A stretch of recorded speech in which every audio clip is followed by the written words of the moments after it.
Tal como habíamos anunciado, hablaremos del Papa Luna. Esta es quizás la historia de una obstinación, así que vamos a ubicarnos en medio del gran cisma de Occidente, que tuvo lugar entre fines del siglo XIV y comienzos del XV, y la Iglesia se dividió en dos papados. El cisma comenzó con la elección polémica del Papa Urbano VI en 1378. Muy bien, parece que los cardenales que lo eligieron, a Urbano, estaban aterrorizados porque fuera del cónclave, o sea, de donde estaban ellos reunidos, se habían juntado cientos de personas que los amenazaban de muerte si elegían a un papa extranjero. Como Urbano era de Bari, la elección fue bien recibida, ¿no?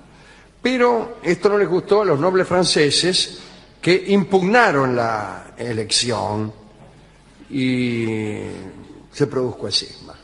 Los franceses dijeron, ¿cómo puede ser que esto eligieron a un italiano? Porque afuera estaba la gente gritando, no, te vamos a matar, qué sé yo. Vio cómo son estas cosas, cisma. Muy bien. Los cardenales leales a Francia nombraron a Clemente VII, otro papa, y lo alojaron en Aviñón. En Roma permaneció Urbano VI. Todos los reinos europeos se alinearon tras alguna de estas dos sedes. Muy bien, cuando murió Clemente VII, el Papa de Aviñón llegó, el Papa que habían elegido en Aviñón, ¿no? Clemente, llegó a ese mismo trono, al trono rebelde que estaba en Aviñón, Pedro de Luna, que era un cardenal aragonés, había nacido en 1328. Tenía 66 años cuando se convirtió en papa. Tomó el nombre papal de Benedicto XIII. Pero fue más conocido como el Papa Luna, que era su apellido verdadero. En realidad, desde la visión del Vaticano, era un antipapa. Cuentan que este señor Luna estaba de lo más contento con su consagración. Imagínense, vos te dedicás a cura y te nombran papa, ¿qué más querés? Aunque la enemistad de Aviñón con Roma persistía, él en realidad se creía el dueño de toda la cristiandad y por nada del mundo estaba dispuesto a abandonar esa convicción. Pero había un problema. Sus colegas cismáticos lo habían nombrado papa en el transcurso de un cónclave en el que sus miembros se habían comprometido unánimemente a resignar la tiara pontificia, el sombrero, ¿no? Sí. En el sentido de resignar el título del Papa, en caso de que esto se juzgara conveniente para la unidad de la Iglesia. Es decir, dijeron, bueno, de acá entre nosotros va a salir un Papa. Ojo, entre todos dijeron, ¿no? El que elijamos tiene que renunciar inmediatamente si en algún momento pinta la unidad. Si pinta que nos tenemos que unir con los niatos de Roma, el que elegimos hoy renuncia. ¿Está claro? Sí, renunciamos. Fenómeno. Lo eligieron al Papa Luna. Ahí está. Y sobrevinieron unas conversaciones con Roma y vinieron todos y dijeron, che, dice, ¿te acordás que dijimos que si había conversaciones el que eligiéramos renunciaba? Bueno, renuncia. Ah, no, dijo el tipo. Dice, a mí ya me eligieron, tomen que voy a renunciar, no renuncio nada. Bueno, una comitiva de 5.000 personas vino a Aviñón exigiendo que Luna cumpliera aquella promesa realizada ante el cónclave, pero este hombre no quiso saber nada. En 1398 un ejército de la coalición romana puso sitio a las torres del Palacio de Aviñón justo mientras el Papa, Luna, estaba celebrando en los jardines una representación de la guerra de Troya. Qué bueno. Estaban haciendo una obra de teatro que era la guerra de Troya. Señor, ¿qué estamos? Y dice, llegaron las tropas romanas y nos sitiaron. Cajas chinas. Claro. Entonces, adentro del palacio contaban la historia de un sitio, del sitio de Troya. Y afuera estaban sitiando el mismo lugar donde representaban el sitio de Troya. Entonces, como los de afuera apuraban, el Papa le dijo a los actores, apúrense con la obra, dice, porque si no, no llegamos al final. Aquiles, fuiste. Porque él quería ver cómo el caballo de madera entraba en Troya, que era la mejor parte. Métanle, muchachos, dice, que nos están sitiando.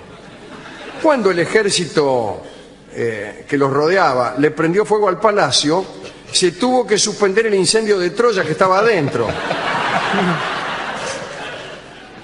De Troya. Eso es extraordinario. No, buenísimo. Es extraordinario.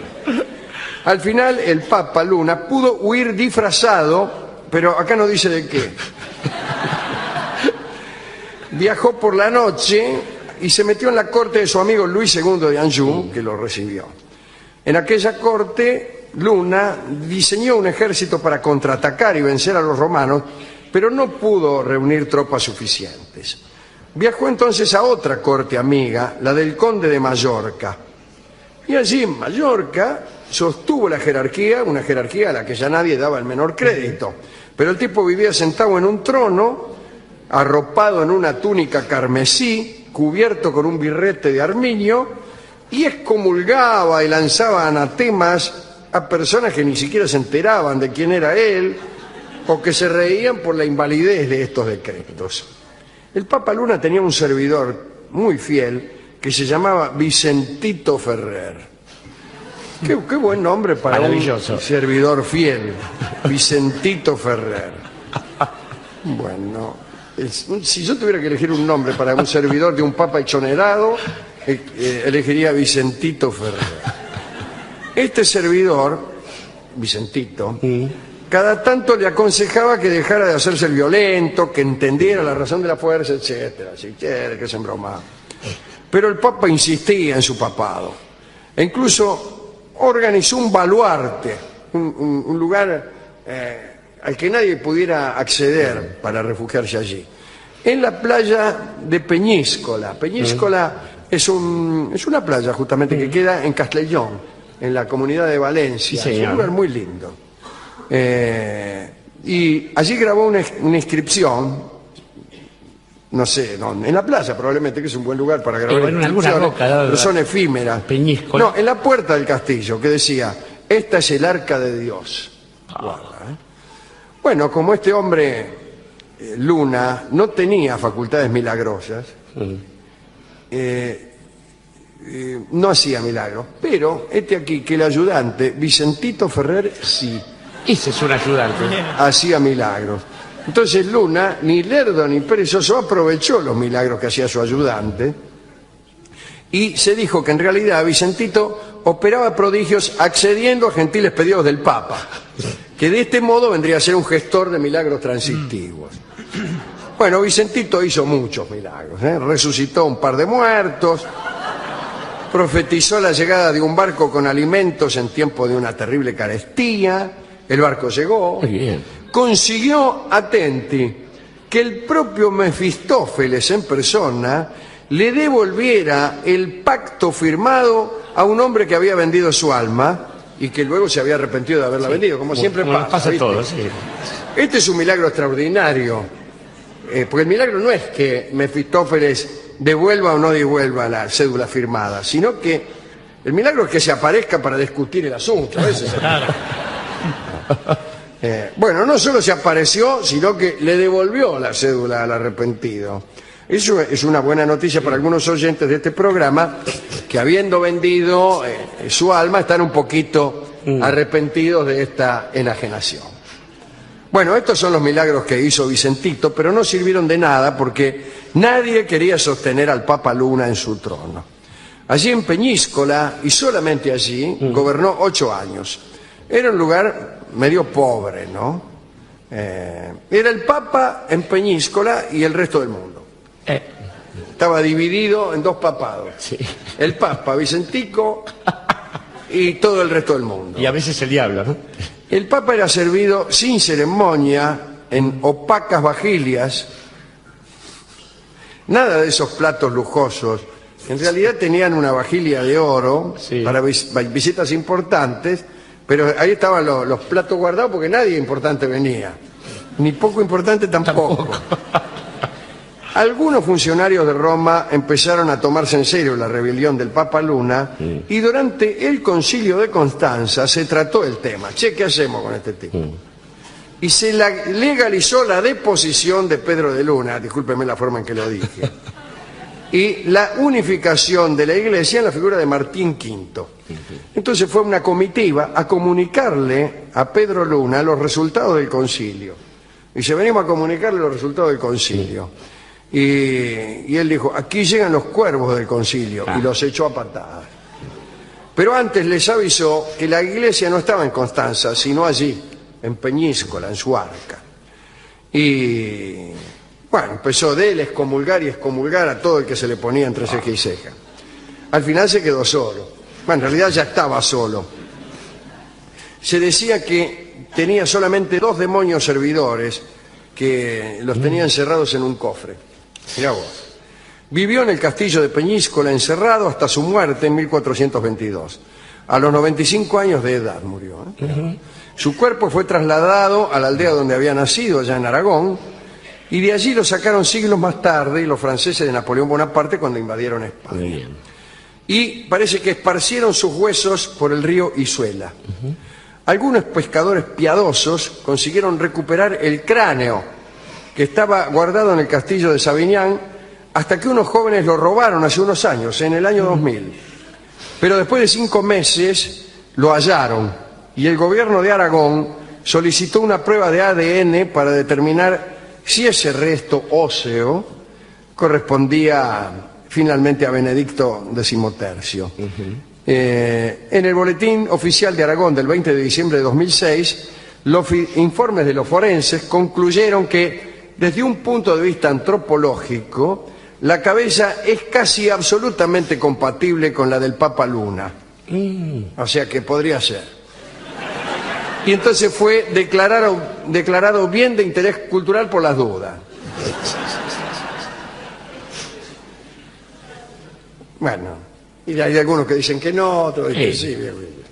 Solo queda el cráneo, o mejor dicho, hay un cráneo que dicen que es del Papa Luna. Esa es la historia. No sé a quién dedicarla, Jorge. Yo creo, querido Alejandro, que en estos casos primero hay que tomar a los personajes de la historia a modo de advertencia, es decir, aquellos que pretenden usurpar una potestad sin ver dónde está lo legítimo de esa potestad, ya sean papas o vicepresidentes o lo que cualquiera se le ocurra, es decir, aquellos que no responden a la natural designación que los ha llevado hasta ese lugar. Después también saquemos de la dedicatoria a aquellos que no entienden que su reino no es de este mundo y que andan dando vueltas por ahí. Me gustaría incluir, sí, en la dedicatoria, por aproximación, a un amigo suyo, a Ferrer, pero Horacio, y a Vicentico, que también es músico, de paso, y que entre ambos pueden hacer milagros. Entre ambos pueden hacer milagros. Y después, finalmente, dado que estamos en el Teatro Italia, pensar en esta otra forma de la luna que no se convierte en papa, sino en el male di luna, que nuestros ancestros italianos utilizan para nombrar eso que hace algunas personas diferentes, que cuando no se convierten en artistas son definitivamente locos. Porque siempre es mejor que cuando uno anda en los arrabales de alguna cosa, tocado por el mal di luna, ande por los arrabales justamente de la razón y no los del poder. Esa luna de arrabal es mucho más digna que la otra. Escuchamos entonces a Hugo del Carril en este vals que tiene también un valor sentimental para nosotros y que escuchamos en momentos difíciles. Luna de Arrabal canta Hugo del Carril.